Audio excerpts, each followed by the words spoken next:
एक यूज करता हूँ ना। Okay, hello everyone. This is Dr. Hira from At Home E-Learning, और this is our session regarding FCPS 2 pediatric medicine.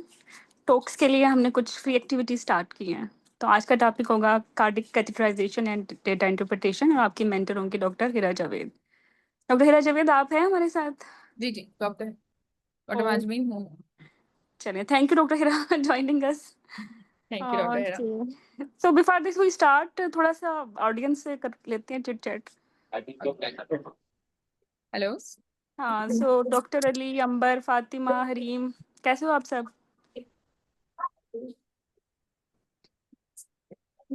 Zoom user, अच्छा कोशिश करो अपना नाम ओरिजिनल नाम से आए। खैर, अभी तो फर्स्ट मीटिंग है तो it's okay, but next time we will only allow you with your original names, right? चलें, हरीम कैसे हो आप? बेटा, beautiful name. If you want to talk you can unmute yourself. हमने कि आपको जबरदस्ती म्यूट नहीं किया होगा। अल्हम्दुलिल्लाह, अल्हम्दुलिल्लाह, that's good. So thank you for joining us. अब मैं डॉक्टर हिरा को देती हूँ mic and she will start the session. आप अपनी क्वायरी साथ दो साथ डॉक्टर हेरा हो गई, वो कंफ्यूज हो रही हैं कौन। मैं भी हिरा हूँ मैं जो भी हिरा हूँ, आप हिरा जावेद हैं। Okay okay, so doctor Hira Javed, आप स्टार्ट कर लें सेशन, और मैं मेरी छोटी सी रिक्वेस्ट है ऑडियंस से। ड्यूरिंग सेशन माइट भी आपको बहुत सारे क्वेश्चंस आ रहे हो ना जहन में, जो आप उसी वक्त पूछना चाहें, और हमने तो आप सेशन इसलिए कंडक्ट किया है कि आपकी क्वायरीज को प्रॉपरली एक्सप्लेन करें, आंसर करें। लेकिन व्हाट आई हैव नोटिस्ड कि जो मेंटर का रिदम होता है ना, वो ब्रेक हो जाता है। जो उसके ख्यालात होते हैं ब्रेक हो जाते हैं, और वो डिलीवरी रुक जाती है, वो पॉइंट वहाँ ब्रेक हो जाता है, वो सिलसिला शुरू होने में टाइम लगता है। तो आप यूँ करें, जितने भी क्वेश्चंस हो ना उनको लिखते रहें, ताकि when we will end the discussion तो one by one we will allow you and you can raise your queries. तो ये ज़्यादा सही रहेगा। डॉक्टर हिरा फर्स्ट टाइम हमें ज्वाइन कर रही हैं। मेड होम के बारे में तो एक्चुअली एवरीवन नोज, 6-7 ईयर्स से we are mentoring FCPS various exams, IMM, MCPS, MS and other international exams as well. So this is first time for us कि हम पेडियाट्रिक मेडिसिन में कोचिंग कर रहे हैं, राइट? और डॉक्टर हिरा जावेद, तो actually अगर आप को ये टाइम दे दें और पढ़ा दें तो you people will be very blessed. डाउ की ग्रेजुएट हैं, थ्रू आउट स्कॉलरशिप होल्डर नहीं हैं, और इनके कुछ सेशंस आपने यूट्यूब से पहले भी देखे होंगे, तो आइडिया होगा कि वो कितना अच्छा आपको डिलीवर कर सकते हैं। थोड़ा सा आज उनको स्पेस दीजिएगा, because this is her first time with us, not with you people, क्योंकि she is working as, I think you are working as senior registrar as well. जी जी। हाँ, तो वो तो टीचिंग टीचिंग ही होती है। टीचिंग सारा लेकिन दिन होती है। लेकिन ना ऑनलाइन सेशन में थोड़ा सा ना शुरू में एक होता है ना फेयर, तो ऑडियंस से भी यही रिक्वेस्ट है, थोड़ा सा आपने स्पेस देनी है, ठीक है? और फिर देखिएगा कि डॉक्टर हिरा क्या क्या मैजिकल वाइब्स क्रिएट करती हैं आप लोगों के लिए, और कितना इजी करती हैं टॉक्स, राइट? जी सो अब इंशाल्लाह। मैं ज़्यादा बातें नहीं करने लगी, और now you people and doctor Hira Javed will continue the session. All the best.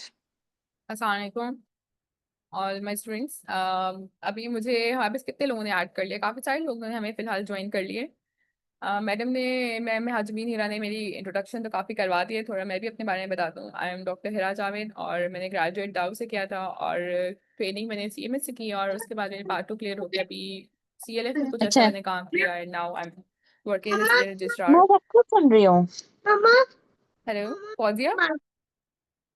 अच्छा, this is going to be an interactive session. मैं आप सबसे एक्सपेक्ट करूंगी कि हम जितनी भी सिनेरियोज करेंगे उसमें आप पहले तो मैं आपको एक जर्नल उनकी इंट्रोडक्शन करवा दूंगी, ECG की भी और कार्डिक कैथ की भी। लेकिन साथ साथ हमारे जो सिनेरियोज हैं उसमें मैं आप सबसे एक्सपेक्ट करूंगी कि आप सब लोग साथ साथ जो है उसमें अपना इनपुट दें। कि देखिए, आप सबका I am pretty sure obviously theory तो क्लियर होगा। जब थ्योरी क्लियर है इट मींस कि आपकी theoretically you are strong, theoretically आपको बुक आती है, चीजें आती है, दैट्स व्हाई आपने अपनी थ्योरी क्लियर की है। टॉक्स में प्रॉब्लम ये आता है, जो मेनली प्रॉब्लम आता है वो बोलने का ही आता है, कि हम डिलीवर नहीं कर पाते हैं, एग्जामिनर के सामने बोल नहीं पाते हैं, अपना पॉइंट ऑफ व्यू उस तरह से रख नहीं पाते हैं जिस तरह से एग्जामिनर हमसे सुनना चाहते हैं, और वो प्रैक्टिस से ही ठीक होता है। और इवन दो जो फेलियर्स के कॉजेज होते हैं, जो लोग बाहर आके बताते हैं, उनके मोस्टली यही होते हैं कि हमें आता था लेकिन हमसे बोला ही नहीं गया, हमसे ये चीज बोली नहीं गई, या हम फजूल चीजों में आगे पीछे लगे रहे, हमसे टू द पॉइंट हम उस पॉइंट तक पहुंच ही नहीं पाए जिस टाइम पॉइंट तक एग्जामिनर हमें लेकर जाना चाहता था।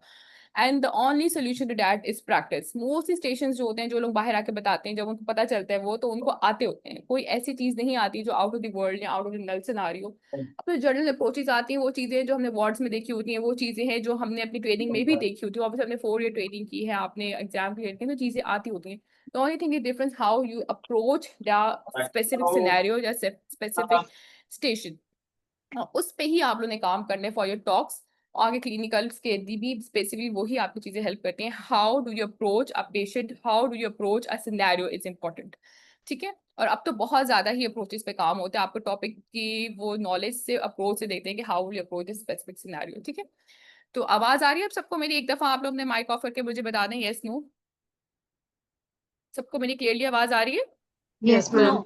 No okay, issue wise. Thank you. चलिए अब हम स्टार्ट करते हैं। Today we are going to discuss paediatric ECG and cardiac cath.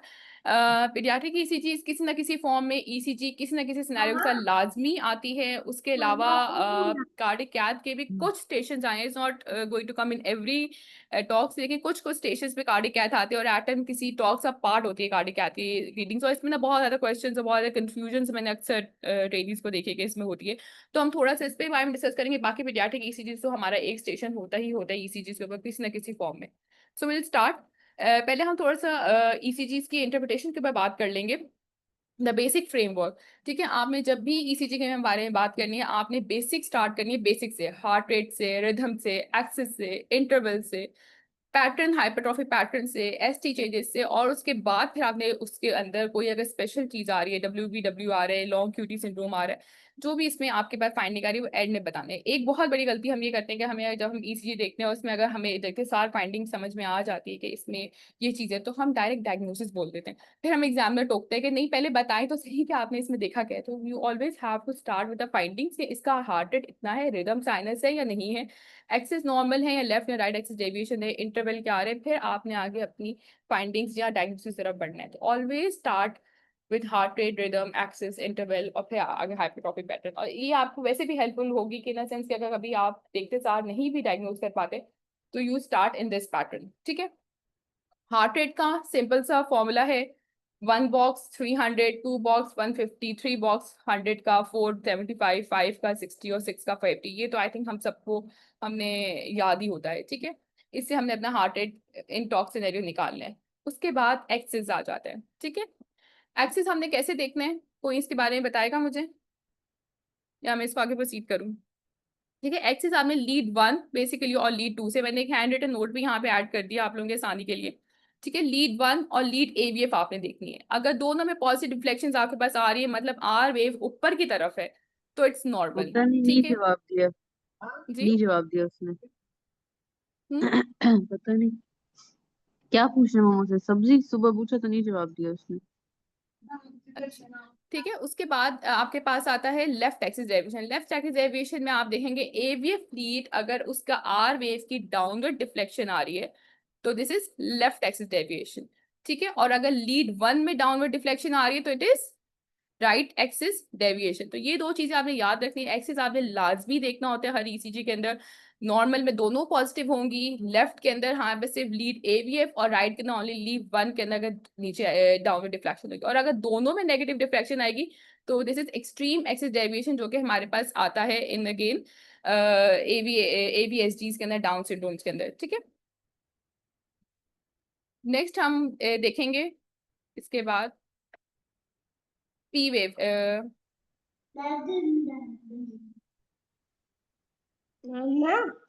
Axis के बाद हमने P वेव्स के ऊपर आना है। ठीक है, P वेव के अंदर हमने क्या देखना है कि P वेव के अंदर एक बात आपने याद रख लेनी है, 2.5/2.5 का रूल आपने याद रख लेना है। इसका मतलब ये है कि आपके पास 2.5 की लेंथ होगी और 2.5 की विड्थ होगी P वेव के अंदर। ठीक है, it's very important in sense के आगे जब हम right at enlargement, left at enlargement के अंदर आपको पास P वेव टॉल होती है और लेफ्ट के अंदर P वेव वाइड हो सकती है। ठीक है, वैसे यूजली हमारे सिनेरियोस में ज्यादा इसका यूजेज नहीं होता, लेकिन बेसिकली आपको P वेव पता होनी चाहिए कि 2.5 टू 2.5 सेंटीमीटर की स्मॉल बॉक्सेस की इसकी लेंथ और विड्थ होती है।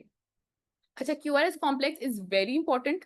ठीक है। क्यूरियस कॉम्प्लेक्स की ड्यूरेशन भी 0.12 सेकेंड, और इसकी मैंने स्मॉल स्क्वायर बॉक्सेस के अंदर भी इसकी वैल्यूज लिखी है, which is 3 small square boxes. ठीक है, ये मैंने इसलिए भी ऐड किया है स्मॉल बॉक्सेस में कि वहां पे उस टाइम पे सेकंड्स के अंदर कंफ्यूजन क्रिएट होती है, तो आपने बस 3 स्मॉल बॉक्सेस से अगर कम है क्यूरियस कॉम्प्लेक्स तो इट्स नॉर्मल। ठीक है, ये बहुत इंपॉर्टेंट होता है कि हम लोग आगे जाके वो डब्ल्यू सिंड्रोम देखेंगे, और यहाँ आगे हम एसवीटी और बीटी सो ब्रॉड कॉम्प्लेक्स या स्मॉल कॉम्प्लेक्स कार्डिया की बात करेंगे, तो ये आपने वहाँ पे जस्टिफाई करना होगा कि आपने कैसे उसको ब्रॉड कॉम्प्लेक्स कहती है या कैसे आपने उसको करती है।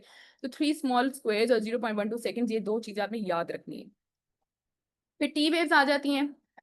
टी वेव्स भी अपराइट इन V6 इन्वर्टेड, ये आपको ज्यादातर जो है ना पीक टी वेव हाइपरकैलिमिया के लिए इंपॉर्टेंट है। ठीक है, उसके बाद जो एक बहुत इंपॉर्टेंट चीज आती है ना, वो है PR इंटरवल। ठीक है, ये इंटरवल जो 3 मैंने यहाँ लिखे हैं, तीनों बहुत इंपॉर्टेंट है। नंबर 1 पे PR इंटरवल हमारा 0.12 to 0.2 second, 3 to 5 small boxes आपने याद रखने। जो स्मॉल स्क्वेयर्स हैं वो आपने बेसिकली याद रखने के 3 to 5 स्मॉल स्क्वेयर्स वाली जो बात है ना, this is something we are going to remember. ठीक है, बाकी क्यूटी इंटरवल है, हम सबको पता है लॉन्ग क्यूटी सिंड्रोम आता है, और ये हमारा टॉक्सिक आता है लॉन्ग क्यूटी सिंड्रोम, तो इसमें 0.35 नॉर्मल है और 0.45 रेज्ड है। ठीक है, तो ये भी आपने इसलिए जो क्यूटी इंटरवल है वो भी आपने उसके बाद चेक करें, PR और फिर क्यूटी इंटरवल, ये 2 इंटरवल जो है ना इंपॉर्टेंट होते हैं।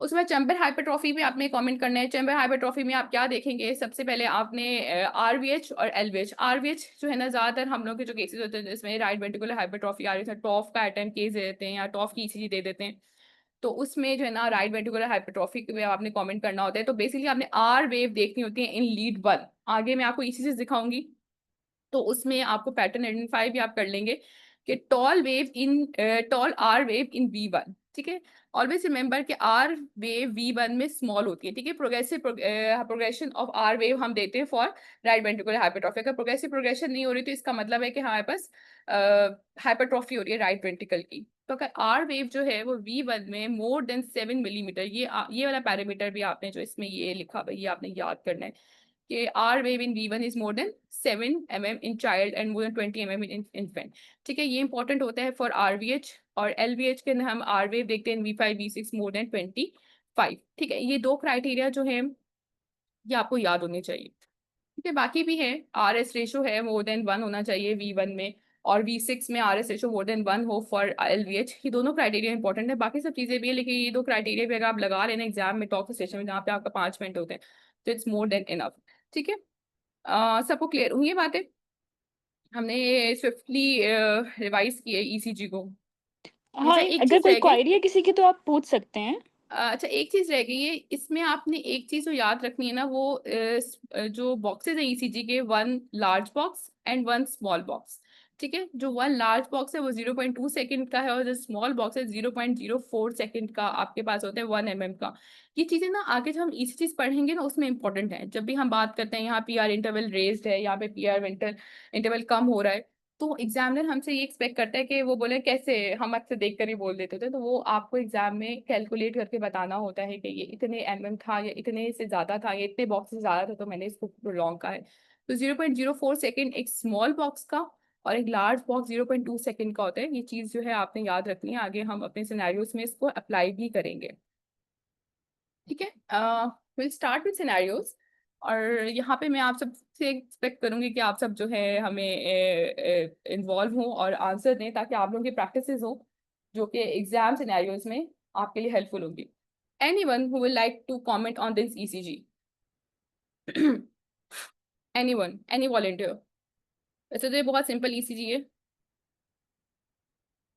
Any volunteers? आप लोगों को आवाज आ रही है मेरी सबको?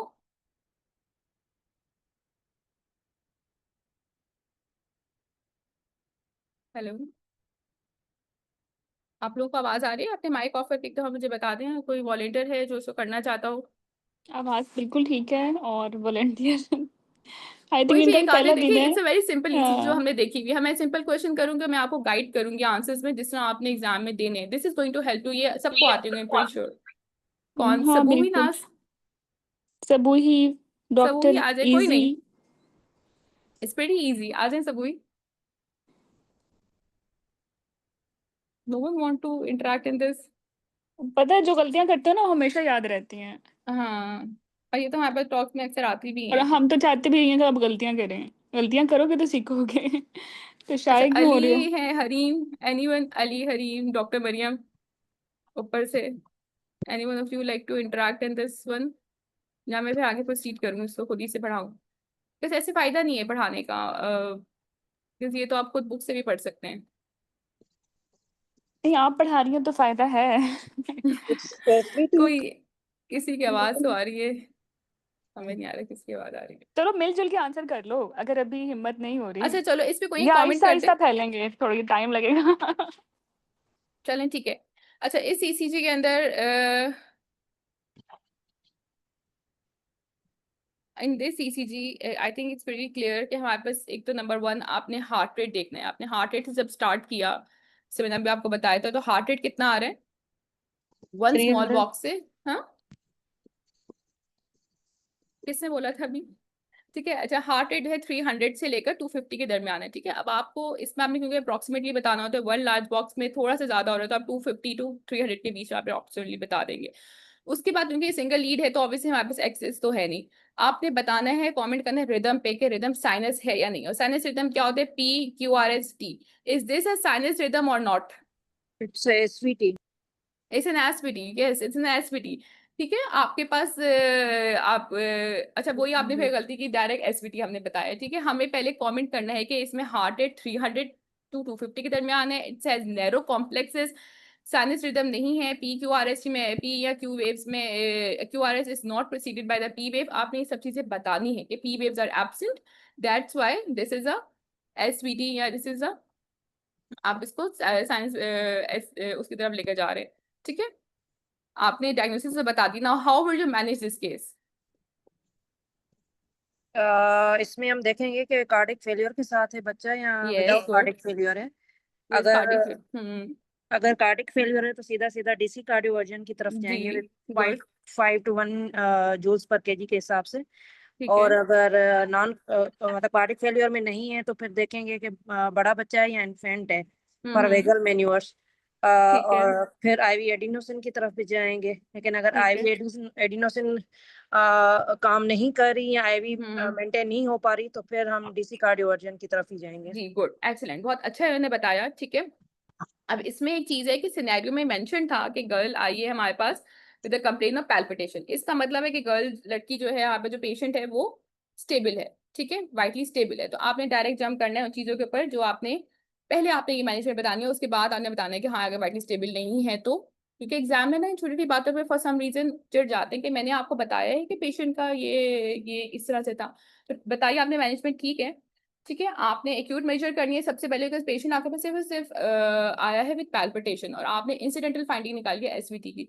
वेगल आपने स्टिमुलेशन करनी है with eyes back over the face. Older children है तो वेस्टिबुलर मैनूवर आपने बहुत अच्छा बताया, शेनिंग बताने हैं, ब्रेथ होल्डिंग बताना है। अगर ऑकुलर प्रेशर और कैरेटिड साइनस मसाज जो पहले होते थे, आपने उनको अवॉइड करना है। ठीक है, फार्माकोलॉजिकली भी आपने ठीक बताया कि first line adenosine IV push. अच्छा, एडिनोसिन देते कैसे हैं?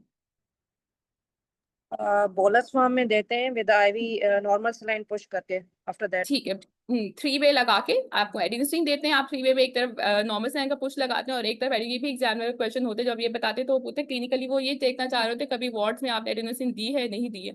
ठीक है, 0.5 mg डोज आपने सही बताई, और may increase up to 0.2 mg पर केजी। फिर must have DC cardioversion ready, अगर हमारे पास पेशेंट उसमें भी चांस होते हैं कि एट्रियल फिब्रिलेशन में चला जाए। ऑल्टरनेटिव वेरेंप्रिल है अगर 1 साल से बच्चा छोटा नहीं है तो। इफ अनस्टेबल, जो बात आपने बता दी, शॉक नहीं है, फेलियर नहीं है, तो हम डीसी कार्डियोवर्जन करेंगे। और डेफिनेटिव ट्रीटमेंट क्या है? Catheter ablation, radio frequency क्रायोबुलेशन।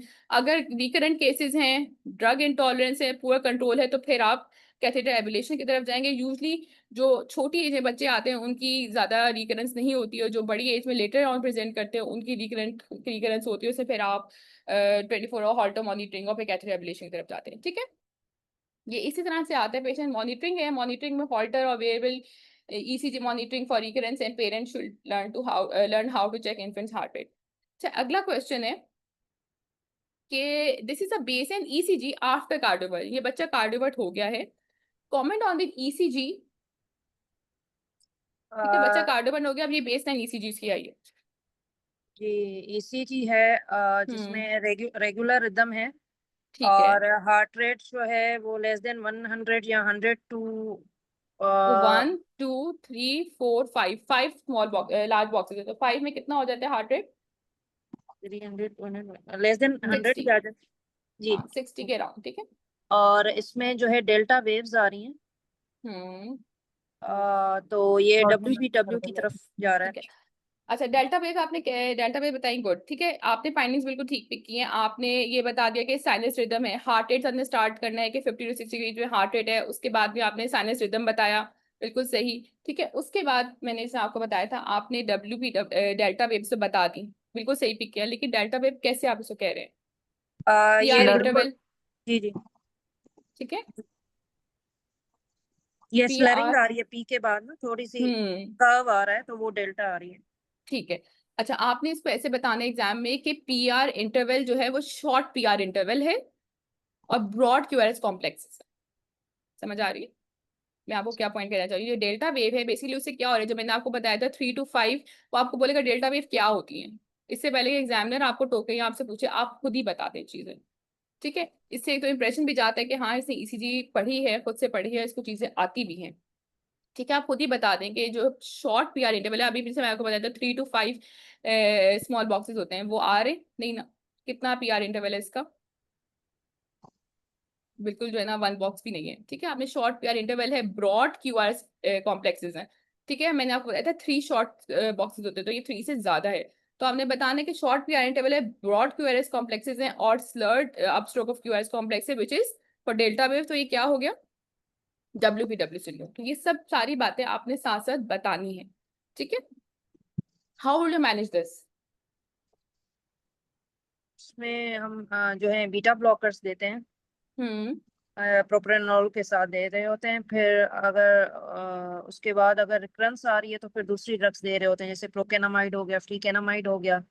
और जो है अगर डेफिनेटिव है तो डेफिनेटिव में फिर हम जो है catheter ablation, radio frequency ablation की तरफ जाते हैं। जी जी, और कुछ ड्रग्स का हमने ख्याल रखना होता है जो कंट्रा इंडिकेटेड होती हैं, हम्म, जिसमें एवी ब्लॉकर ड्रग्स होती हैं, जी डिजॉक्सिन, जी, वेरापामिल हो गई हम्म, या एडिनोसिन हो गई, ये नहीं देनी ठीक होती। है, ठीक है। आपने बिल्कुल सही बताया, ठीक है, बिल्कुल सही उसे बताया है। जरका अशरफ ना, ठीक है। जी जी आपने अवॉइड करने डाइजॉक्सिन, कैल्शियम और बीटा ब्लॉकर्स आपने इसमें देने हैं, ठीक है। रेजिस्टेंट केसेस में ड्रग्स जैसे आपने बताई है, माइड्रॉन, सोतालॉल, प्रोपिफेनॉन, आपने ये सारी चीजें देनी है। और उसके बाद आपने अगर WPW नहीं है तो आपने बीटा ब्लॉकर्स या डाइजॉक्सिन दे सकते हैं, ठीक है। तो मेनली ये सब बातें देखिए, थ्योरेटिकली तो आप लोगों को आती है, अप्रोच हमने डिस्कस की केस से। और दूसरी बात आप ये देखेंगे, दे ही स्टार्टेड विद एसवीटी और उसके बाद ये केस कैसे आके बाद WPW पे चला गया। अब जो रीसेंट केसेस आते हैं CPS में, जहाँ आप लोगों ने सीनियर्स डेफिनेटली पूछा होगा, वो जो डायग्नोसिस करके वहां पे बात खत्म नहीं हो जाती, वो केस आपको ऐसे से आगे लेकर जाते हैं और एक केस के अंदर उसके कॉम्प्लिकेशंस और उसके आगे उसकी कुछ ना कुछ वो आगे दूसरे केस पे, तीसरे केस पे आपको ले जाते हैं, या तो थ्रू कॉम्प्लिकेशंस लेकर जाते हैं या तो डायग्नोसिस लेकर जाते हैं, आपको बाद में ECG प्रोवाइड कर देते हैं। मेजॉरिटी केसेस आपने देखे होंगे कि वो सिर्फ एक सिंपल केस, वो बाहर आके तो लोग से रिकॉल नहीं कर पाते या वो वहां तक पहुंच ही नहीं पाते हैं। लेकिन मेजॉरिटी केसेस, एक केस में 2 से 3 चीजें एग्जामिनर आपसे अब टॉक्स में पूछ रहा होता है, जो अब रीसेंट पैटर्न है, जो आपने रीसेंट अब देखे होंगे। अच्छा, now we have next ECG, 12-year-old boy brought to the emergency room with unconsciousness and erratic heartbeat. ECG was ordered. Look at the ECG and someone please comment on this ECG. Anyone? जरक ने इतना अच्छा बताया, जरका ने। कोई और बताना चाहेगा? मैंने उसको कुछ भी नहीं कहा, हमने उसे गाइड ही किया। कोई और बताना चाहेगा? जरका, आप इसको रिपीट करना चाहोगे? कोई और है जो इसमें वॉलंटियर करेगा? काफी सारे कैंडिडेट है हमारे पास। कौन? जो इसमें हार्ट रेट है अबाउट 2 लार्ज बॉक्सेस हैं, तो हार्ट जी, रेट इसका जो जो हो गया 150 तक है। ठीक और है। इसमें क्यूआर स्टापलेस वाइड है वैसे, P G, QS complex P wave, mild है। और पी वेव इसमें क्लियर जो नहीं है। और क्यूआर स्टापलेस का भी पैटर्न जो है वो नहीं है वैसे। अच्छा, पीवेव के बारे में आपने तो क्या बोले? पी वेव तो इसमें नहीं है वैसे। जी, पी वेव्स नहीं है, गुड। पी वेव्स नहीं है और ब्रॉड कॉम्प्लेक्स हमारे पास आ रहे हैं। उसके QRS के आगे आपने हार्ट रेट, वैसे हार्ट रेट आपने मुझे बताया 150 का, जी योर जी हार्ट रेट 150 से ज्यादा का ही है, 200 250 के, बिकॉज ऑलमोस्ट दो के बीच में दो एक ही लार्ज बॉक्स आ रहा है। ठीक है, 2 QRS के बीच में आप देखें तो 1 लार्ज बॉक्स आ रहा है, और 1 to 1.5। ठीक है, तो आप इसे 200 के करीब हार्ट रेट कहेंगे। और मैडम और वाइड एक एक्वास कॉम्प्लेक्स वाइड है तो सही ये बताया जो है आपने। ना, ठीक है, आपने हार्ट रेट सबसे पहले आपने वही बात की, आपने रेट से स्टार्ट किया, फिर आपने बताया कि इसमें no P waves, the QRS is not proceed by P waves, and then they are wide QRS complexes. ठीक है, बाकी एक्सेस और इन सब चीजों पे आप कमेंट इतना नहीं कर सकते, बिकॉज ECG जो है साइनस रिदम है ही नहीं। ठीक है, तो आप इन सब चीजों पे इतना कमेंट कर नहीं सकते। Now what is the diagnosis on based on these findings? Ventricular tachycardia. Yes, ठीक है, वेंट्रिकुलर टैकीकार्डिया। सिंपल से ये चीजें हैं। Now what will be the management? Amber Latif आप बता रही हैं। मैडम इसमें अगर पेशेंट अनस्टेबल है तो फिर तो हम डीसी कार्डियोवर्जन करेंगे। अगर Yeah. पेशेंट स्टेबल है तो हम्म फिर हम एडिनोसिन एंड देन अमायोडारोन। हम्म, ठीक है, एडिनोसिन से पहले देंगे हम। और डोजेस, अच्छा कोई और बताना चाहेगा? अमायोडारोन लाइडोकैन। डोजेस, इनकी डोजेस अमाइड्रॉन की। अमायोडारोन की मैडम 5 mg पर kg से देते हैं। ठीक है, ठीक है, ठीक है, 2.5 से 5 mg पर kg के अमाइड्रॉन की वो है। अभी हम यहाँ से पढ़ लेते हैं। ठीक है, आप सबसे पहले बोलेंगे I will like to take the vitals in BP। ठीक है, इससे आपको पता चल जाएगा कि हीमोडायनामिकली स्टेबल है या अनस्टेबल है। ठीक है, अच्छा ये हमने पहले भी नहीं मैंने मेंशन किया था। अगर सिनेरियो में मेंशन नहीं है कि पेशेंट की वाइटल्स क्या है, तो आप पूछ लो I will like to take vitals and BP and then proceed. ठीक है, अगर वही बात है ना, बिल्कुल ठीक बताइए। अगर हीमोडायनामिकली स्टेबल होगा, मतलब BP नॉर्मल है, तो आप इनिशियली अमाइड्रॉन देंगे IV 2.5 से 5 mg पर kg ओवर 30 to 60 मिनट, और आप इसे रिपीट भी कर सकते हैं। उसके बाद 2 to 10 mg पर kg 24 आवर्स से कंटिन्यूस इन्फ्यूजन भी चला सकते हैं। फिर लिडोकेन सेकंड ऑप्शन है। और अगर हीमोडायनामिकली अनस्टेबल है, ये बचा था, तो आपने VT डायरेक्ट जो है ना, आपने उसको कार्डियोवर्जन करना है। कार्डियोवर्जन की डोज 0.5 to 2 जूल्स पर kg है। ठीक है, और इसके साथ आपने एक और चीज बतानी होती है, करेक्ट एनी अंडरलाइन एब्नॉर्मलिटी, कोई इलेक्ट्रोलाइट इम्बैलेंसेस है, कोई हाइपोक्सिया है, ड्रग टॉक्सिसिटी, वो आपने साथ साथ करेक्ट करनी है। ठीक है, और फिर आगे डेफिनेटिव आए थे कैथेटर एबिलेशन और ICD इम्प्लांटेशन में भी इंडिकेटेड। ठीक है, ये क्लियर होगी ये सबको चीजें। अच्छा, इनकी डोजेस जो है ना वो बहुत इंपॉर्टेंट है।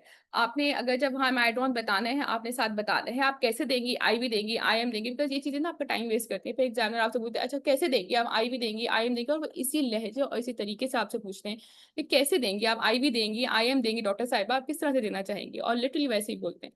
तो you have to make everything clear कि I will give amiodarone by IV 2.5 to 5 mg per kg over 30 to 60 minute, ताकि एग्जामिनर को भी क्लियर हो और आपका भी टाइम सेव हो। Am I clear? Yes ma'am. ठीक है, एसोसिएशंस।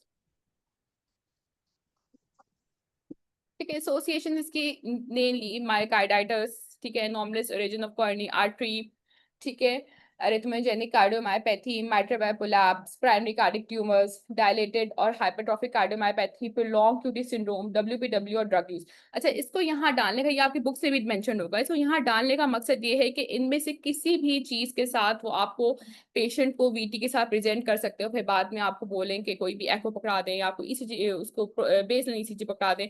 जैसे प्रोलॉन्ग QT सिंड्रोम है, ठीक है, हो सकता है वो आपको पेशेंट के साथ प्रीवियस केस डिस्कस किया, आपको VT के साथ पेशेंट दें और फिर बाद में बोलें कि अभी बेसलाइन ECG ये है, तो ये प्रोलॉन्ग QT सिंड्रोम, आपको ये वाले एसोसिएशन इनकी सिग्निफिकेंस ये है। ठीक है, इवन मायोकार्डाइटिस है वो प्रेजेंट कर सकते हैं VT के साथ। ठीक है, तो वो आगे जाकर आपको जैसे स्टेबल वो आपके पास सिनेरियो दे दे मायोकार्डाइटिस का, कि बच्चे को फीब्राइल भी है, बच्चे को लिवर पैल्पेबल है, फिर ये वाले साइन दें आपको, टेकी बता दें, तो आपके माइंड में होना चाहिए कि हाँ VT की एसोसिएशन मायोकार्डाइटिस साथ है, this child might lead into myocarditis जो हमारे से VT से प्रेजेंट किए। इसमें हमारे पास कार्डियोमायोपैथीज हैं या प्रोलॉन्ग QT सिंड्रोम है या कोई ड्रग्स जैसे कोकेन है या WPW सिंड्रोम है, इन सब के आपके माइंड में एसोसिएशन होनी चाहिए विद VT। इसकी सिग्निफिकेंस बताने की ये है। सही, सबको क्लियर हो रही है बातें अभी तक?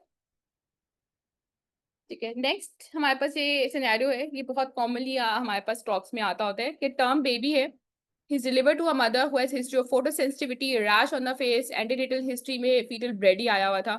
After the birth, baby को आपने completely examine किया है. His vitals are heart rate 60 है, respiratory rate 45 का आ रहा है. ठीक है. एस saturation इसकी बताई हुई है उन्होंने. बीपी बताया हुआ 70/40 का, saturation 90% की है. कोई respiratory distress नहीं है, कोई congenital abnormality नहीं है. What is shown in this ECG? Anyone?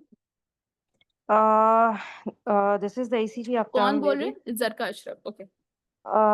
This is the ECG of term baby Hmm. showing heart rate is less than, I think, 60 beats per minute, and rhythm is regular.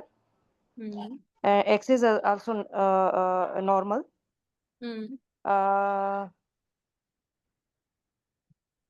ठीक है. Okay. आपने access से बता दिया, rhythm भी बता दिया. अच्छा, रिदम पे फिर आप बताएं कि PQRST आपने देखा है? नॉर्मल है? QRS नजर आ रहा है. QRST, Uh, then again P जी. wave, then again P wave, then QRST. जी, ये अपना ब्लॉक आ रहा है, कंडक्शन ब्लॉक आ रहा है, Yes, बढ़ता ही जा रहा है जी. yes. एक कौन सा हार्ट ब्लॉक है? ये कंप्लीट हार्ट ब्लॉक है. कंप्लीट हार्ट ब्लॉक है. कैसे? क्योंकि हम्म. इरेगुलर जा रही हैं, आर्टरिया एंड हम्म. वेंट्रिकल्स अपने अपने हिसाब से जा रही हैं. यस, कंप्लीट AV डिसोसिएशन हो गया. और ये क्या है हमारे पास? देखिए, इसलिए मैंने आपको बताया ना, जब आपने हार्ट रेट देखा आपको आइडिया होगा ब्रेडी है, फिर आपने एक्सेस बता दिया, फिर आपने रिदम देख लिया, फिर आपने PQRST का एक्सेस बनाना शुरू किया, PR इंटरवल और QRS को देखना शुरू किया, तो यू रियलाइज कोई PQRST का आपके पास एक्सेस ही नहीं बन रहा. तो this is complete dissociation of P and QRS complexes and this is complete heart block. अच्छा, what is the possible causes of bradycardia in this patient? है ये वाला what is the possible causes of bradycardia in this patient? Neonatal lupus है ये तो, या तो फिर Yes. Secondary to SLE in mother, या जॉगरन सिंड्रोम में भी ये जी. ब्लॉक आ सकता है. जी, गुड, शाबाश. ठीक है. नेक्स्ट है, what further investigation will you do? जी, इसमें हम इकोकार्डियोग्राफी पहले तो Yes. करवाएंगे फॉर एनी वल्वुलर लीजन या डिसफंक्शन तो हम्म. नहीं है. एंड अगेन हम टेस्ट करवाएंगे anti Ro anti La antibodies for SLE करवाएंगे. Yes. And anti RNP antibodies या एंटी फास्फोलिपिड एंटीबॉडीज करवाएंगे मदर में. मदर में. यस, आपने बिल्कुल सही बताया. अच्छी तैयारी की हुई है आपने. ठीक है. उसका हाउ विल यू मैनेज? ठीक है. अब इसमें आपने वही आपने एको करा के देख लेना फॉर कार्डियोमायोपैथी, वेरी इंपॉर्टेंट, या वेलवेट डिसफंक्शंस के लिए. फिर आपने एंटी रो एंटी ला बॉडीज करानी है और एंटी RNP बॉडीज करानी है इन द मदर. मैनेज कैसे करेंगे इस बच्चे को? मैनेजमेंट कार्डिक, क्योंकि कंप्लीट हार्ट ब्लॉक है तो हम इसमें कार्डिक पेसिंग की तरफ जाएंगे, या फिर कभी कभार हम IVIG या कार्टिकोस्टेरॉइड्स भी दे सकते यस. हैं. ठीक है. एंड और अगर जो है उसमें आ जाता है कोई कार्डियोमायोपैथी है तो कार्डिक ट्रांसप्लांट भी कर सकते हैं. यस. और अगर अगर सिम्टम्स हम देखेंगे जैसे कि सीवियर डिजीज हो गई है, सीवियरिटी ज्यादा है, तो फिर स्टीरॉइड्स का भी यूज कर सकते हैं. एंड फर्दर अगर कोई अदर सिस्टमिक इन्वॉल्वमेंट है तो उस हिसाब से फिर उसको मैनेज करेंगे. ठीक है. अच्छा, मेनली आपने सही बताया है. आपने अगर सिग्निफिकेंट कंडक्शन एब्नॉर्मलिटीज हैं, वो हम इसमें कार्डिक पेसिंग करते हैं. ओके जी, हमें IVIG और कॉर्टिकोस्टेरॉइड्स भी देना होता है. सिवियर कार्डियोमायोपैथी में रिक्वायर्ड कार्डिक ट्रांसप्लांटेशन. अच्छा, ये 2-3 वर्ड्स हैं जो कि आपने बोलने होते हैं, जिसको एग्जामिनर आपको वेट कर रहा होता है, कब कार्डिक पेसिंग बोलेगा, कब IVIG बोलेगा, कब स्टेरॉइड्स बोलेगा, कब जो है कार्डिक ट्रांसप्लांट बोलेगा. ठीक है. और फिर बाकी नॉन कार्डिक मैनिफेस्टेशंस जो है उसके लिए आपने सपोर्टिव देना होता है. लोकल स्टेरॉइड्स देने होते हैं, जो NLE का रैश होता है. ठीक है. जो कि इस बच्चे में था थोड़ा सा, तो आपने उसके साथ साथ मैनेज कर लेना. अगर नहीं है तो ज्यादा इस पे जाने की जरूरत नहीं है. फिर सीवियर साइटोपेनिया के लिए IVIGs दे सकते हैं. How will you monitor next pregnancy? ये इसका बहुत पेट क्वेश्चन होता है, जो कि मुश्किल होता है. इसमें फिर फेटल एकोकार्डियोग्राफी हम करवाते हैं फ्रॉम द 16 वीक. पहले हम इकोकार्डियोग्राफी करते हैं वीकली बेसिस पे फ्रॉम 16 to 26 वीक, और फिर बाई वीकली करवाते हैं 34 वीक्स तक. यस. के बाद फिर मंथली जाते हैं टिल बर्थ. ठीक है, बिल्कुल सही बताया. 16 to, ठीक है. अब बाकी सबको भी समझ में आ रहा है. हमने वीकली करवाना है फॉर्म 16 to, अच्छा फिर वो बोले 16 to 26 वीक्स पे हमने क्यों करवाना चाह रहे हैं?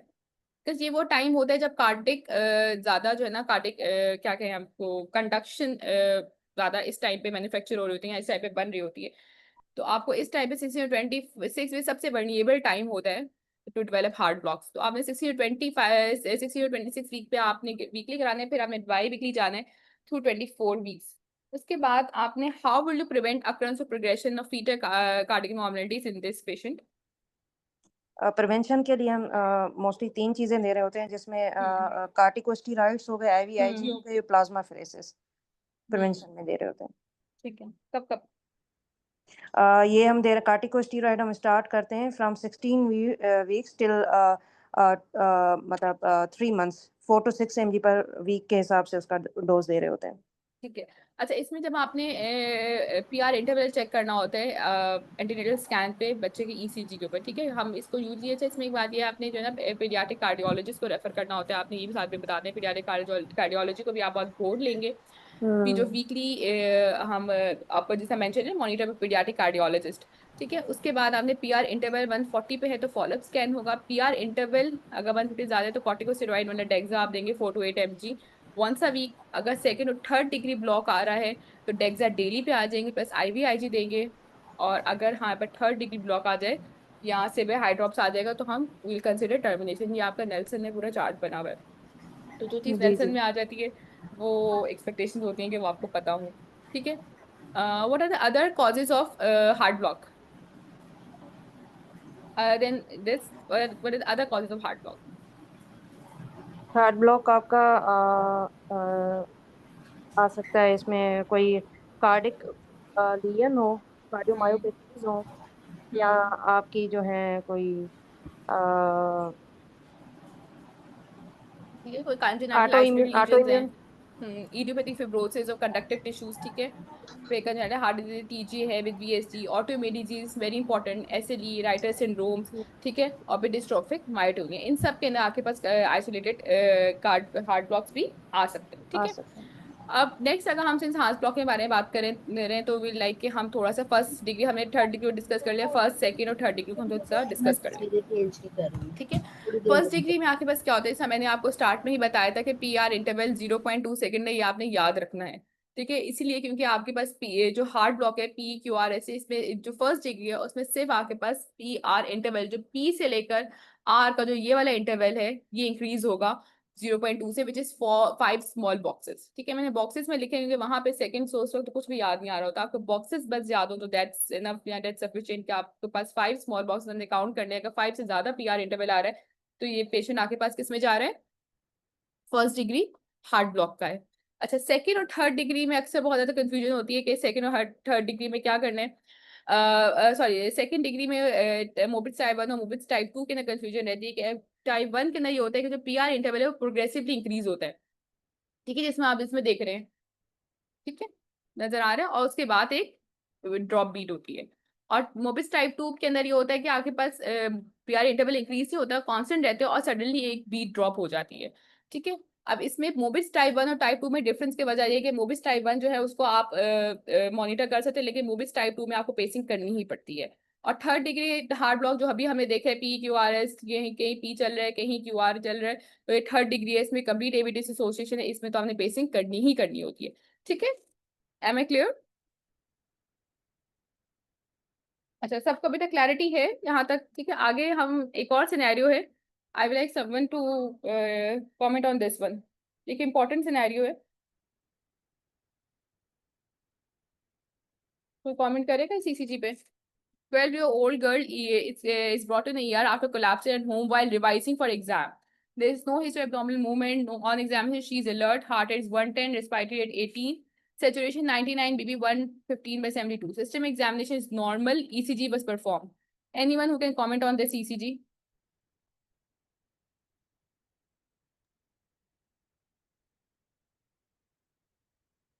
अच्छा, एट टाइम्स अगर आपको इसी समझ नहीं आ रही थी तो आपने सिनेरियो से भी हेल्प ले लेनी होती है। सिनेरियो यूजली साथ गिवन होते हैं, तो आप देख लें एक बच्चा है जो कि बिल्कुल ठीक बच्ची है, वो कोलैप्स कर गया, अभी ठीक है, उससे वाइटल्स भी ठीक है, तो क्या चीजें हो सकती हैं? दिस में ना कि डॉक्टर इजी QRS कॉम्प्लेक्स इसमें शॉर्ट है, और Q के बाद जो है ना Q और T का इंटरवल जो है ना इसमें लॉन्ग है। जी जी, ठीक है, Q और T का जो इसका इंटरवल है वो लॉन्ग है, सबको नजर आ रहा है। अच्छा, इसमें जो आपने अगेन वो बात की कि Q और T का जो इंटरवल प्रोलॉन्ग है वो आपने साइंटिफिकली बताना है बाय द वैल्यू से कितना लॉन्ग है, ठीक है। इसका जो फॉर्मूला होता है लॉन्ग QT सिंड्रोम का, वो सबको उस पर क्लैरिटी है? Yes, ma'am. ठीक है, सबसे पहले तो आपने यही बता दिया कि रेट 60 to 70 का है। P waves present before each QRS complex very important. आपने हमेशा ये जरूर बताना है कि साइनस रिदम है या नहीं साइनस रिदम है। ठीक है, क्यूआरएस कॉम्प्लेक्स नैरो है और जो है QT interval appears prolong 0.261 second है इस पेशेंट के अंदर। इसकी डायग्नोसिस क्या होगी? लॉन्ग मैडम क्यूटी इसका सिंड्रोम। लॉन्ग ठीक है, इसके अंदर मैं थोड़ा चाह रही थी कि हम जो इसके बारे में बात कर लें, लॉन्ग क्यूटी सिंड्रोम के क्राइटेरिया के बारे में। अच्छा, इसके बारे में एक क्लैरिटी है सबको कि how to check QT interval, corrected QT interval? अच्छा, आवाज आ रही है सबको? ठीक है, अब इस पे हम थोड़ी सी बात कर लेते हैं कि क्यूटी इंटरवल आपने बेसिकली चेक कैसे करना है। ठीक है, अब आपके पास पी है, पी वेव के बाद जो क्यू नीचे जा रहा होता है आपने वहां से काउंट करना शुरू करना है और टी वेव्स के एंड तक आपने काउंट करना है। ठीक है, पी क्यू आर एस और टी। ठीक है, आपने क्यू वेव से लेकर टी वेव, आपने स्टार्टिंग से चले जो क्यूआरएस कॉम्प्लेक्स है उसके स्टार्ट से लेकर टी वेव के एंड तक, अगर हम इसके अंदर बात करते हैं तो हम यहाँ से लेकर टी वेव के एंड तक यहाँ तक काउंट करेंगे। ठीक है, उसमें जितने स्मॉल बॉक्सेस आएंगे उनको आपने काउंट करना है। ठीक है, सपोज इसके अंदर आपके पास 5 यहाँ पे आ गए, 5 यहाँ पे आ गए, 1 2 3 13 आपके पास स्मॉल बॉक्सेस आ गए। अब 13 स्मॉल बॉक्सेस में से मैंने पहले बताया था कि 1 small box is equal to how many seconds? कितने सेकंड बताए थे? 0.04. हाँ, 0.04 से आपने मल्टीप्लाई करना है। ठीक है, तो आपके पास कितने निकल आए? 0.52 सेकेंड निकल आए इस सैंपल ईसीजी जो मैंने यहाँ पे इमेज डाली हुई है। ठीक है, उसके बाद फिर ये तो आपके पास आ गया क्यूटी इंटरवल, लेकिन आपने डायग्नोज क्यूटी सिंड्रोम किस बेसिस पे करना होता है? करेक्टेड क्यूटी से क्यूटी सेगमेंट के ऊपर। ठीक है, करेक्टेड आपने क्यूटी निकालना होता है और उसके लिए आपके पास ये है कि आप आर कैलकुलेट करेंगे। जो 2 आर हैं सर, ये 2 आर आपके पास आ रहे हैं यहाँ से लेकर यहाँ तक, इनके भी आपने स्मॉल बॉक्सेस काउंट करते हैं। ठीक है, जैसे हाँ बस ये रेफरेंस जो है इसमें आप काउंट करें 1 2 3, 3 तो बड़े हो गए 4, और ये 24.5 स्मॉल बॉक्सेस हैं और साथ उसको आपने 0.404 से मल्टीप्लाई किया तो 0.98 सेकेंड निकले। ठीक है, और इसका आपने स्क्वायर रूट करके उसे डिवाइड करना है।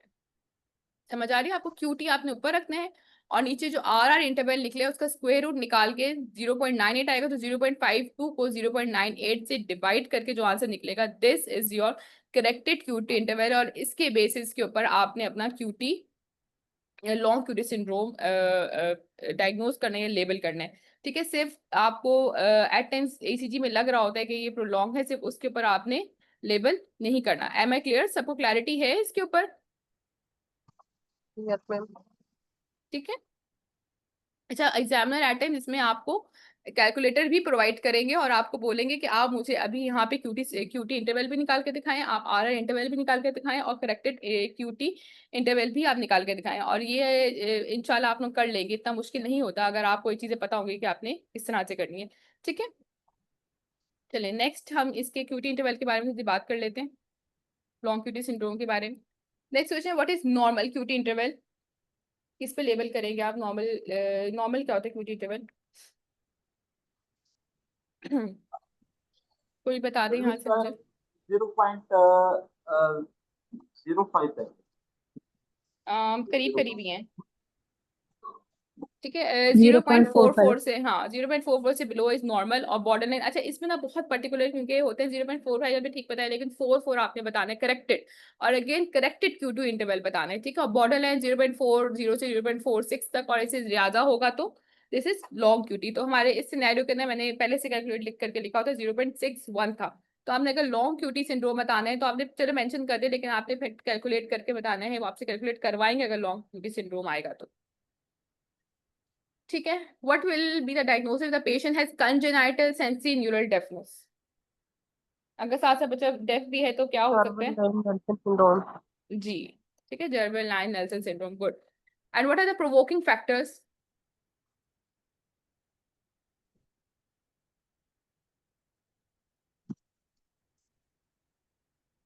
इससे आपके वही जो स्ट्रेस है, एक्सरसाइज और इमोशंस, इससे जो है इसका स्ट्रेस था एग्जाम का, तो एक्सरसाइज से ही ज्यादातर होते हैं स्ट्रेस और इमोशन से। बाकी इसके बारे में वो जनरल क्वेश्चन है जो कि आपके पास मेंशन्ड होते हैं। अच्छा, कोई इस ईसीजी के ऊपर कोई कमेंट करे? 1 year old बॉय है, presented with complaint of fever, chest pain, lethargy. Pain is sharp, varies with movement, inspiration ready to the left shoulder. On examination, respiratory 32 का है, saturation ठीक है. साथ में there is no clubbing. He has period edema, JVP raised है. Cardiac apex is located at 6 intercostal space of mid-clavicular line. Heart sounds are muffled without murmur. Liver edge is palpable. Anyone who would like to comment on this ECG?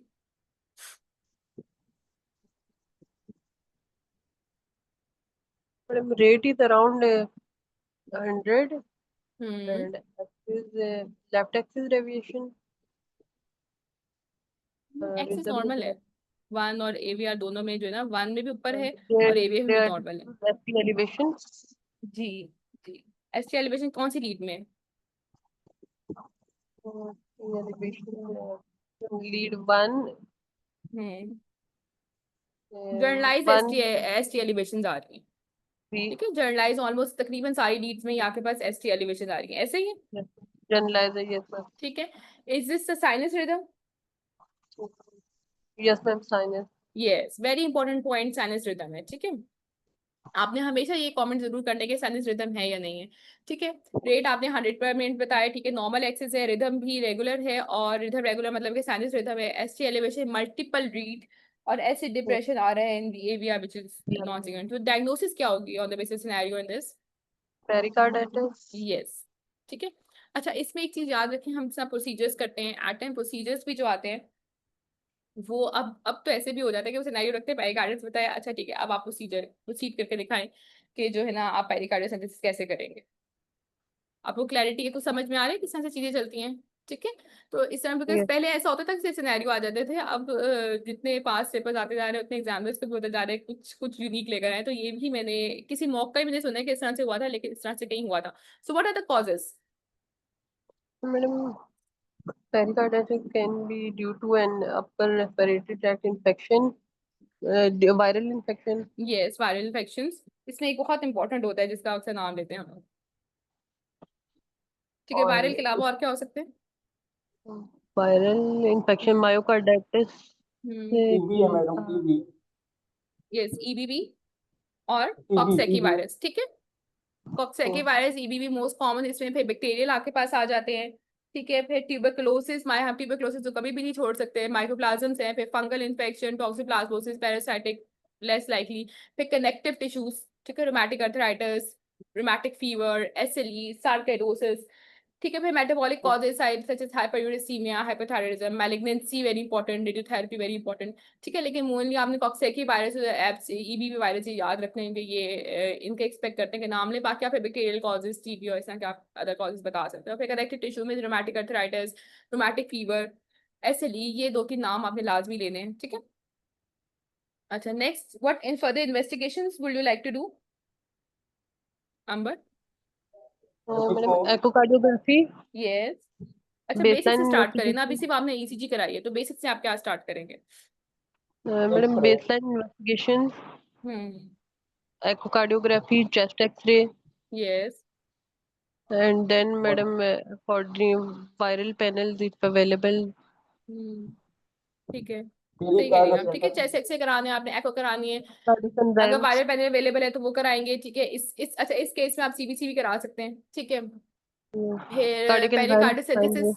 ठीक है. For bacteria viral cultures हाँ जी. And biochemical analysis. फिर blood serology for viral studies. ASOT और ANA titres और any other antibodies अगर relevant है case में तो. ठीक है. तो इस Yes, केस में तो ma'am. मोस्ट लाइकली ये बैक्टीरियल या वायरल की तरफ ही जाएगा. ठीक. How will you manage this case patient?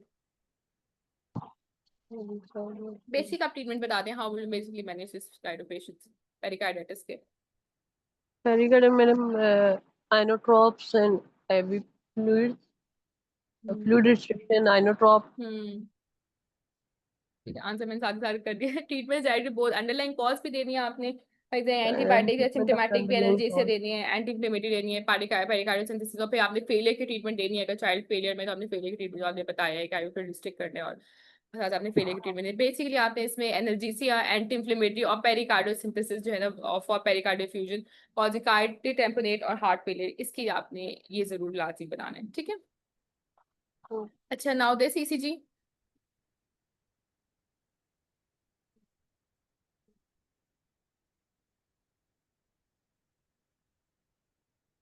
ये लास्ट सिनेरियो, इसके बाद हम कार्डिक कैथ के बारे में डिस्कस करेंगे, ठीक है। Anyone who would like to discuss on this? Is Amber आप ही बता रहे हो? Anyone else who would like to comment? Amber, Mariam, Mariam ने माइक ऑफ किया अपना। अंबर आप इससे बात कर रहे हो? Ventricular fibrillation, pulseless electrical activity. क्या कह रही? मुझे आवाज समझ नहीं आई मेरी। Madam, हमने क्या कहा? bizarre chaotic QRS हाँ, बिजार complex. कॉम्प्लेक्सेस है, No, यस। there is no P wave hmm and it is around 300 plus. Bizarre chaotic pattern है, इरेगुलर डिफ्लेक्शन है, कोई पी वेव नहीं है, कोई क्यूआरएस कॉम्प्लेक्सेस नहीं है, नो टी वेव, ठीक है। ये बात आप याद रखें, no P wave, no QRS complexes, no T wave. तो आप ना तो हार्ट रेट को कमेंट कर सकते हैं, ना आप इस पे ऐसी किसी चीज पे कमेंट कर सकते हैं, ठीक है। चोएटिक पैटर्न, इरेगुलर और वेरिंग एम्पलीट्यूड। डायग्नोसिस आपने ठीक बताया, वेंट्रिकुलर फिब्रिलेशन, ठीक है, वेंट्रिकुलर फिब्रिलेशन। इसकी इमीडिएट मैनेजमेंट क्या होती है? DC cardioversion. ठीक है, call for help, initiate CPR और इमीडिएट डीसी कार्डियोवर्जन, ठीक है। Yes. इसका थोड़ा सा जो है ना, जो हमारे पैल्स का क्राइटेरिया ना, पैल्स का लगता है इसको, ठीक है। पैल्स के अंदर क्योंकि वीएफएफ आपकी नेल्सन से ज्यादा नहीं, आपने पैल्स से इसका ट्रीटमेंट आता है, तो उसमें फिर हमने call for help, initiate CPR और फिर डीसी फिब्रिलेशन करना है, ठीक है। Yes, sir. नेक्स्ट क्वेश्चन है, इफ डीफएफ fail what are your next step? DC fail. खुले नहीं है मेरे पास। क्या करूँगा? फिर अगले दफा कर देना, रख लो। अंबर आप बता रहे हो कि अगर डीसी फैब आपने फेल हो जाएगा तो? अगर डीसी फेल हो जाता है, वीएफ का, तो हमने वापस रिपीट डिफिब्रिलेशन करना है और आईवीएमआई बेसिकली एक्सपेक्ट कर देंगे आप। आईवीएमआई 2.5 to 5 mg per kg over 30-60 minute, हमने पहले भी डिस्कस की थी रोज। आपने आईवीएमआई और आईवी लिग्नोकेन साथ बताना है, ठीक है। ठीक है madam. What are the causes? तो कॉजेज अगेन इसके इंपॉर्टेंट है इन सेंस कि इनमें से कोई सा भी जो है ना, आपको केस प्रेजेंट लॉन्ग क्यूटी हो गया, कार्डियोमायोपैथीज होगी, परमेन एम्बोलिज्म, कार्डिक टैम्पोनेट, हाइपोथर्मिया, ड्रग्स है वेनिप्रिल, तो इनमें से कोई सा भी केस प्रेजेंट कर सकते हैं with ventricular fibrillation. Long term management में इसकी इलेक्ट्रोफिजियोलॉजिकल स्टडीज, कोई क्लियर कॉज नहीं है, कैथेटेरिलेशन, अगर डब्ल्यूपीडब्ल्यू है, ICT plant, no reversible causes identified. अच्छा, इस पे कोई कमेंट करेगा कार्डिक कैथ के ऊपर? अच्छा, अभी तक की जो हमने बातें की आप लोगों को समझ में आई हैं? Yes, sir. ठीक है। अब इस कार्डिक कैथ के ऊपर सबको देना बहुत ज्यादा होता है, कार्डिक कैथ की वैल्यूज आ जाती है, समझ नहीं आती है। इस पे कोई कमेंट करना चाहेगा? इतनी कोई मुश्किल नहीं होती, बहुत बहुत जो है ना, अगर आप देखिए, हमने कोई पीट्स कार्डियोलॉजी एग्जाम तो देनी नहीं, हमने जनरल पीडियाट्रिक्स एग्जाम देने। आपसे बहुत बेसिक चीजें एक्सपेक्ट की जाती हैं कि बेसिक आपको एनाटॉमी अगर हार्ट की पता है तो आप इसके ऊपर कमेंट कर सकते हैं। Anyone who would like to comment on this?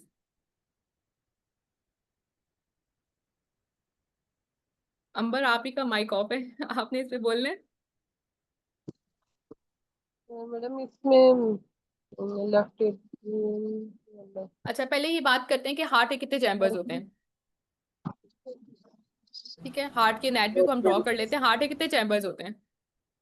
Madam 4 chambers है. राइट 4 एट्रियम, चैम्बर्स हैं, ठीक है। राइट right एट्रियम हो गया, ठीक है। फिर राइट right वेंट्रिकल हो गया, ventricle, left atrium and left ventricle. ठीक है। और यहाँ पे लेफ्ट एट्रियम और लेफ्ट वेंट्रिकल हो गया, ठीक है। इसमें एक्सपेक्टेशंस क्या होती हैं?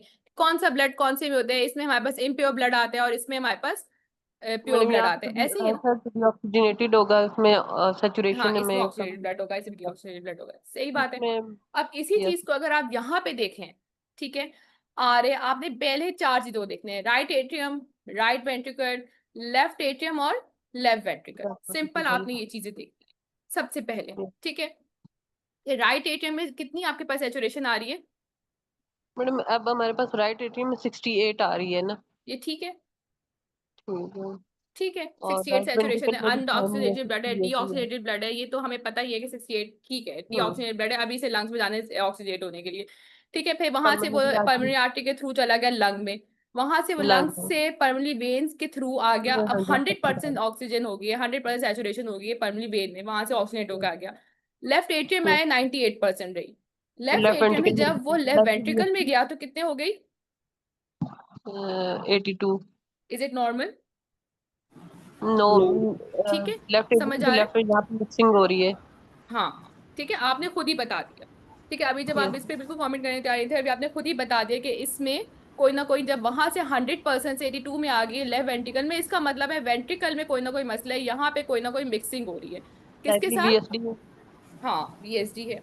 Right good, ventricle. बिल्कुल आपने ठीक बताया। ठीक है, वही मैंने आपको जो बात कही है, कोई इसमें बहुत ज्यादा मुश्किल रॉकेट साइंस नहीं है। आपने पहले इन 4 चैम्बर्स की, अगर आपको एनाटमी पता है इनकी 4 चैम्बर्स की, आपको फिजियोलॉजी पता है कि सिंपल फिजियोलॉजी के, यहाँ पे राइट डीऑक्सीजनेटेड ब्लड आपके पास होगा, यहाँ पे आपके पास ऑक्सीजनेटेड ब्लड होगा, तो आप इसके ऊपर बेसिक चीज़ों पे कमेंट कर सकते हो, और इसमें आपके पास बेसिक ही आती है। ठीक है, बहुत ज़्यादा आपके पास पीरियाडिक कार्डियोलॉजी का एग्जाम नहीं हो रहा कि वो आपको बहुत ज़्यादा हाई लेवल की चीज़ें पूछेंगे।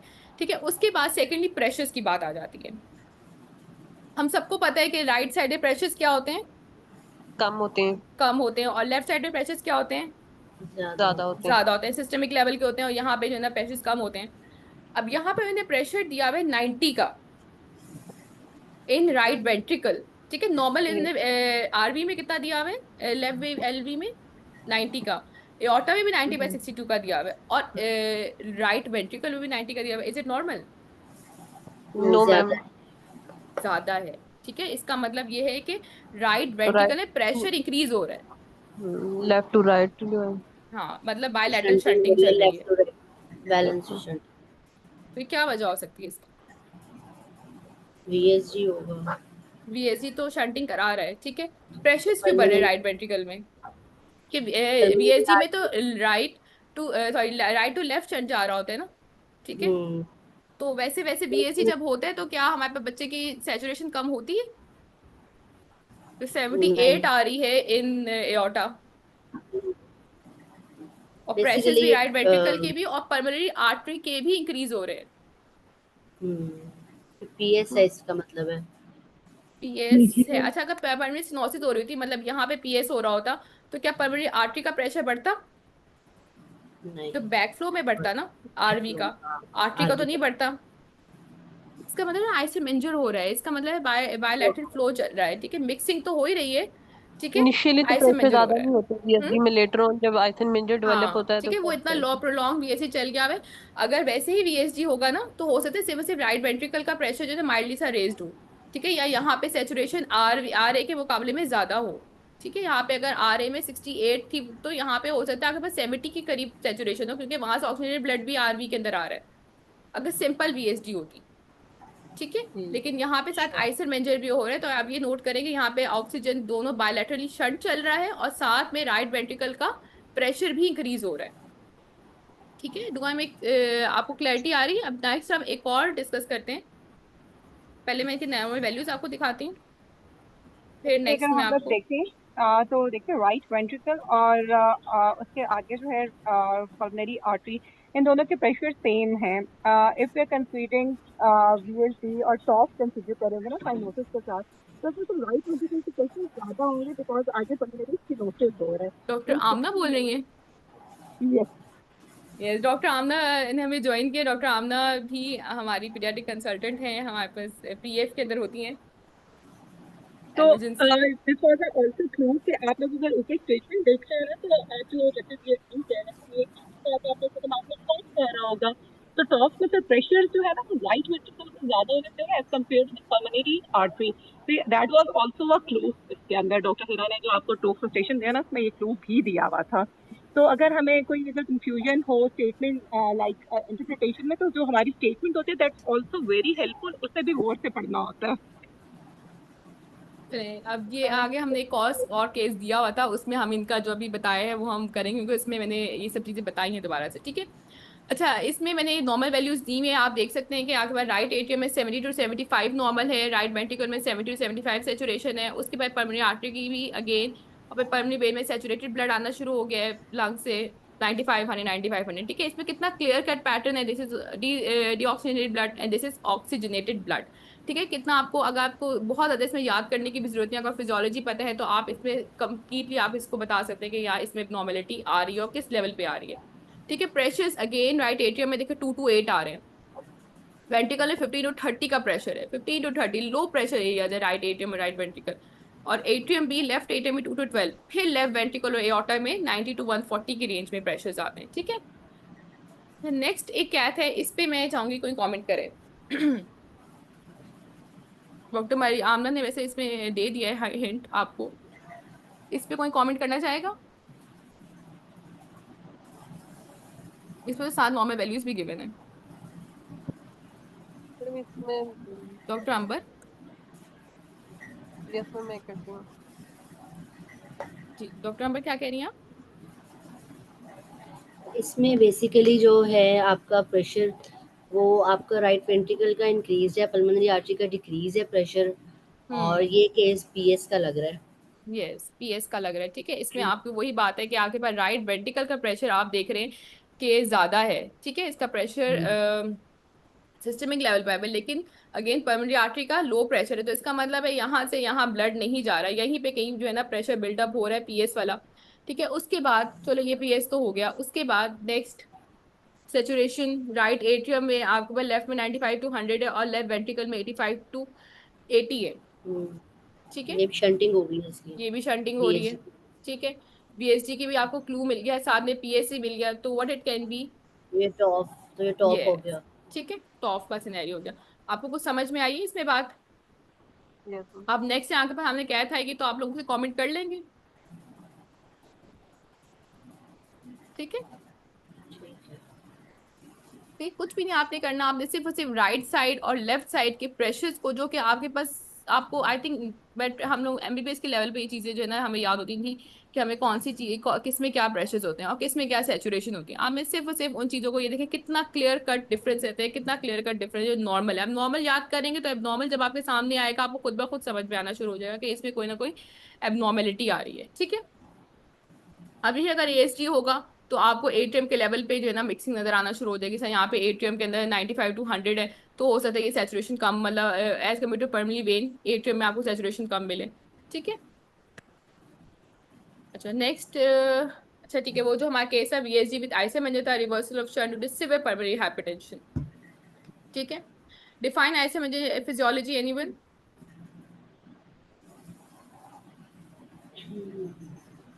आइसोमेंजर के बारे में कोई बताएगा? तो बेसिक सी चीजें, pulmonary vascular resistant more than 12 wood units है और pulmonary systemic vascular resistant ratio more than 1.0।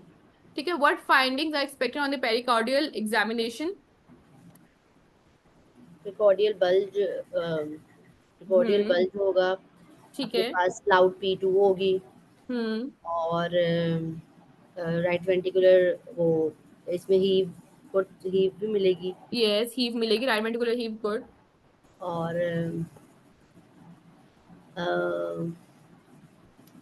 और ठीक है, मोस्टली तो अभी आपने ठीक बताया, राइट वेंट्रिकुलर हीव है, आपने लाउड P2 बता दिया। ठीक है, hollow systolic murmur for TR, ठीक है, ये आपने मेंशन करना है। फिर early descent to diastolic murmur for PR और प्रोमिनेंट पल्मोनरी आर्टरी पल्सेशन। ठीक है, अच्छा नेक्स्ट है ईसीजी।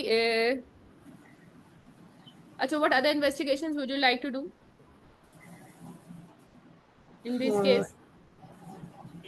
ईसीजी करा लेंगे। ठीक है जी, अच्छा हो सकता है इसमें आगे वो आपके सामने इन्वेस्टिगेशन बताइए, वो आपके सामने ईसीजी रखते हैं, आप इस पे कमेंट करें।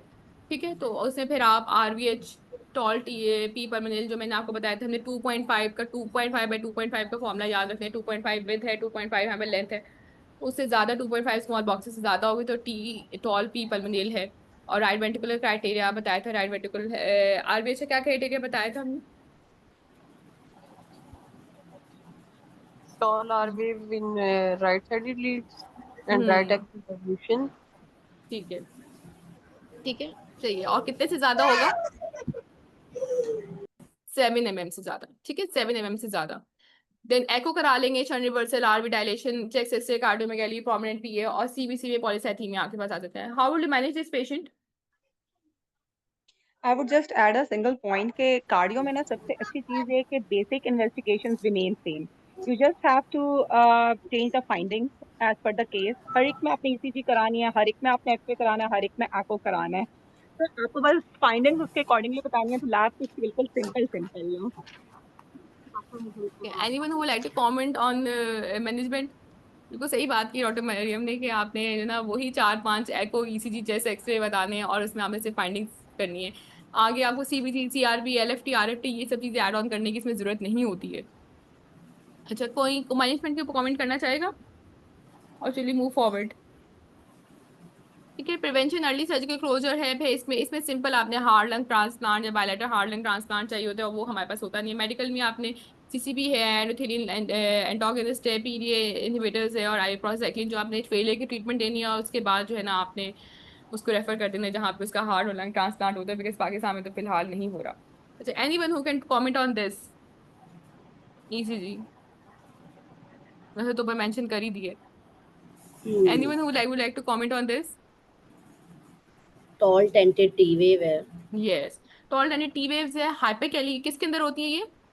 This is basically present in hyperkalemia. हाइपरकैली में। ठीक है, साइनस रिदम है। सबसे पहले आपने वही बात है कि हार्ट रेट से हमें स्टार्ट करना चाहिए था। हार्ट रेट है, साइनस रिदम है, और इसमें टॉल टी वेव्स है, विच इज फॉर हाइपरकैलीमिया। अच्छा, हाइपरकैलीमिया की अगेन कॉजेज आपको याद होनी चाहिए। इनमें से किसी भी केस के अंदर, क्योंकि ये ईसीजी का हम कर रहे थे, जैसे मैंने इसको ऐड ऑन कर दिया, इनमें से किसी भी केस के अंदर हो सकता है जब आपको रीनल फेलियर का केस दें, आप उसको ट्रीटमेंट में जब आप बात करो, मैनेजमेंट में बात करें, वो आपके सामने ये ईसीजी रखते हैं और आपको बोले कि हाँ इसमें क्या है, तो आपने, और फिर आपको बोले कि how would you manage this case में, खासतौर पर रीनल फेलियर के अंदर बहुत दफा ऐसा होता है कि बीच में आपको हाइपरकैलीमिया की ईसीजी लिख देंगे। ठीक है, फिर एड्रेनोलिकोडिस्ट्रॉफी है, फिर आपके पास यूटीआई है, सिकल सेल डिजीजेज है, मेडिकेशंस है, रेनिन इनहिबिटर्स, एस इनहिबिटर्स, ये बहुत इंपॉर्टेंट है, पोटेशियम स्पेन डायूरेटिक्स। इनमें से किसी का भी आपको कोई ऐसा केस देंगे जिसमें वो ये मेडिसिन यूज कर रहा है, उसमें फिर आपको ईसीजी दे देंगे, तो आपके माइंड में हाइपरकैलीमिया की कॉजेज होनी चाहिए, क्या क्या कॉजेज हैं, ताकि आपके पास ईसीजी आए तो बोलेंगे अच्छा किस लिए हो रही थी। ठीक है, एग्जामिनर्स अब इस तरह के क्वेश्चन भी करते हैं। साथ में आपके पास एसिडोसिस है, हेप्टोमाइलोसिस, tumour lysis syndrome, very important. Tumour lysis syndrome के सिनेरियोस हम आगे जाके डिस्कस करेंगे। उसके अंदर भी आपको हो सकता है लुकीमिया का पेशेंट दे और साथ में फिर आपको ईसीजी दे दे कि इसमें क्या हो रहा है, तो उसमें हाइपरकैलीमिया हो रहा है और उसमें आप हाउ यू ट्रीट, तो वो आप फिर आगे से ट्रीट करेंगे। ठीक है, डिजिटालिस इंटॉक्सिकेशन है, बीटा फिर डीके है, वेरी इंपॉर्टेंट। डीके सिनेरियोस के अंदर आपको हाइपरकैलेमिया की ईसीजीज आ सकती हैं। ठीक है, और इसका ट्रीटमेंट क्या है? ट्रीटमेंट वो है आपका basic calcium gluconate, insulin plus glucose, salbutamol, dialysis. ठीक है, इसमें एक चीज जो इसकी ट्रीटमेंट में इंपॉर्टेंट होती है जो पूछने, कैल्शियम ग्लूकोनेट और इंसुलिन का रोल के, calcium gluconate is use to reverse cardiac effect जो हाइपरकैलेमिया के होते हैं, और इंसुलिन जो है वो हाइपरकैलेमिया को ट्रीट करने के लिए यूज होती है। ठीक है, वो सेलुलर एक्टिव। लेवल पे. ठीक है, अच्छा ये हमारा लास्ट सिनेरियो है, इसके बाद हम अपने सेशन को कंक्लूड करेंगे। Anyone who would like to comment on this ECG? A 2-year-old present with failure to thrive, recurrent chest infection and easy fatigability. On examination we have this ECG. Anyone who would like to comment on this?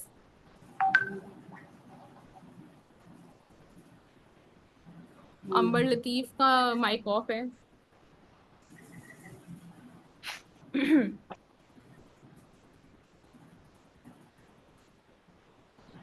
कोई भी आके heart rate से पढ़ना शुरू कर देना कि heart rate ये है और इसमें एक्सेस इतना है, तो हम उसको आगे प्रोसीड कर लेंगे। I will help them. कोई भी आके इसको पढ़ना स्टार्ट कर दे। इसमें रिदम कैसा है, हार्ट रेट कैसा है, रिदम किस तरह का है, पी वेव्स कैसी हैं, क्यूआरएस कैसे हैं, इस पे कमेंट शुरू कर दें तो I will help the person. कोई भी वॉलंटियर हमारे पास आ जाए। डॉक्टर अंबर आप वो जवाब दे मैडम रही हैं इसका? 150 प्लस इसका हार्ट रेट है और रिदम कितना हार्ट रेट बताया आपने? 150 प्लस. अच्छा, ठीक है। 350 प्लस. मैडम रिदम इसका अच्छा, इसमें कितने लार्ज बॉक्सेस आ रहे हैं? बस 1 2 और तकरीबन 2 से जो है ना ज्यादा ही आ रहे हैं, 2.5 के करीब, तो आप 150 से 100 के बीच में कहेंगी। ठीक है, 2 large 160. Boxes are equal to 150। ठीक है, और 3 इज 100, तो यस आप 150 से 100 के बीच में कहेंगी। ठीक है, आगे।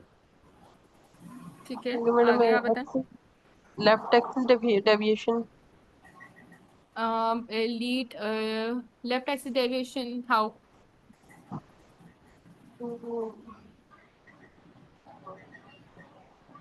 अच्छा पहले बताइए, रिदम साइनस है, रेगुलर रिदम है? रेगुलर रिदम है, ये साइनस है. P Q R S T आपने बता दिया। ठीक है, अच्छा एक्सिस से मैंने आपको बताया था लीड 1 और लीड लीड एवीएफ 1 देखनी है। एंड ठीक यस है, मैडम. अगर A1 के अंदर आपके पास डाउनवर्ड डिफ्लेक्शन आ रही है नीचे की तरफ, तो आपने इसको क्या कहना है कि ये क्या है, लेफ्ट। और अगर लेफ्ट. एवीएफ में आएगी तो, सॉरी, अगर आपके पास सॉरी अगर आपके पास एवीएफ में आएगी तो लेफ्ट हो जाएगी। ठीक है, और अगर 1 में आएगी तो राइट हो जाएगी, और राइट. अगर दोनों में आएगी तो फिर, क्योंकि दोनों में एक्सट्रीम. इस वक्त, हाँ एक्सट्रीम एक्सिस डेविएशन है। ठीक है, और इसके अलावा एक्सट्रीम एक्सिस डेविएशन के अलावा मैं इसके आपका, अलावा मैडम नैरो कॉम्प्लेक्सेस हैं. हम्म और मैं अपना माउस भी इस पे Yeah. मूव कर रही हूँ। इसके अलावा आपने हाइपरट्रॉफी के ऊपर कमेंट करेंगे, चैम्बर मैडम हाइपरट्रॉफी पे? Yes madam, right ventricular hypertrophy है क्योंकि इसमें large large P wave, sorry R QRS wave, complex ठीक T1 है। 2 आर वेव कितने बॉक्सेस पे जा रहे हैं? 1 एंड 2, इसका मतलब है 1 2 10 10 से ज्यादा 12 पे जा रहा है। ठीक है, हमने कितने क्राइटेरिया रखा था? 7 का। 7 मिलीमीटर से ज्यादा होगा इन अ चाइल्ड और 20 से ज्यादा इन्फेंट, तो आपने इसको आरबीए से कहना है। तो इसमें कितना आ रहा है? 1 2, आई थिंक यहाँ पे भी 2 है और इधर भी 2, तो तकरीबन 14 आ रहा है फॉर मिलीमीटर की आ रही है आर वेव्स। तो इसको हम राइट वेंट्रिकुलर हाइपरट्रॉफी की भी कहेंगे। और सेकेंडली ये है कि आर एस पैटर्न मैंने कहा था, ठीक है, इसमें आपने आर वेव, मैंने आप यहाँ पे हमने कितनी 14 आर वेव लगाई, और एस वेव कितनी आ रही है, मतलब आर वेव ये होगी और एस ये हो गई। एस कितनी आ रही है? 1 2 3 4, ठीक है, 4 स्मॉल बॉक्सेस आ रहे हैं। इनका आप रेशो भी निकालेंगे तो ये 1 से ज्यादा ही आएगा, ठीक है, आर डिवाइडेड बाय एस करके।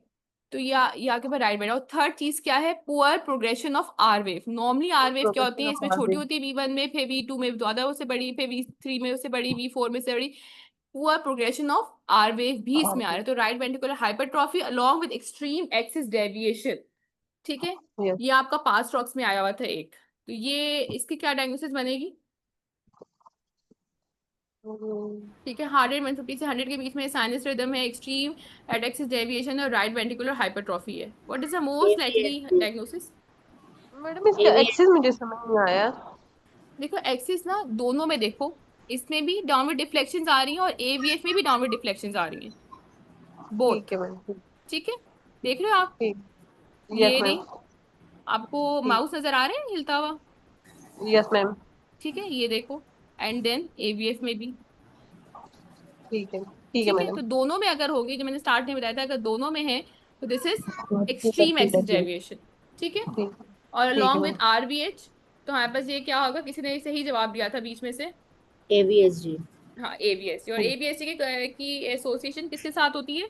बहुत down strong association down syndrome के साथ। डाउन सिंड्रोम, ठीक है। व्हाट फर्दर इन्वेस्टिगेशन, वही डॉक्टर हमने बड़ी अच्छी बात की थी कि इसमें आपने सेम इन्वेस्टिगेशन है, एक्सरे कराना है, एको कराना है, ईसीजी में आपने बता दिया है, कार्डियक कैथ के अंदर भी आप करवा सकते हैं, फिर karyotyping to confirm trisomy. What is the prognosis and Should how be will you early manage this child? patient develop pulmonary hypertension in early infancy, so इसको अर्ली ट्रीट करना चाहिए। अर्ली ट्रीट करना चाहिए, ठीक है। आप डिपेंड करते हैं पर्मनेंट हाइपरटेंशन के ऊपर कि स्टेज पे प्रेजेंट करें। अगर without surgical repair congestive heart failure develop in early infancy, early childhood, and how will you manage this child? इसमें क्लोजर करनी है अपने डिफेक्ट्स की। यस, अर्ली आपने क्लोजर करना होता है और साथ में manage heart failure if present और डाययूरेटिक और एस इनहिबिटर्स, ठीक है।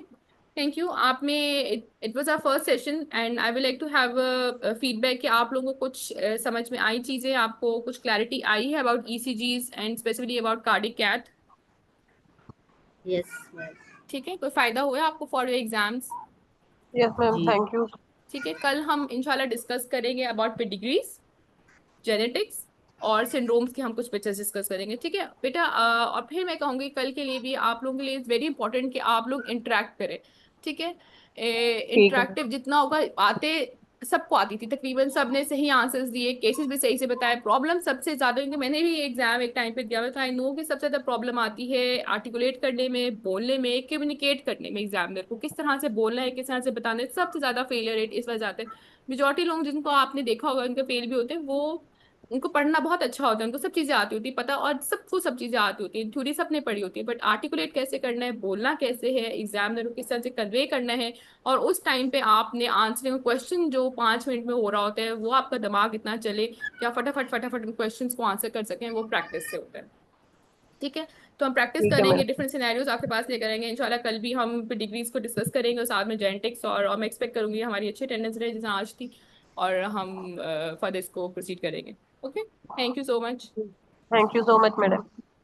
हाफिज।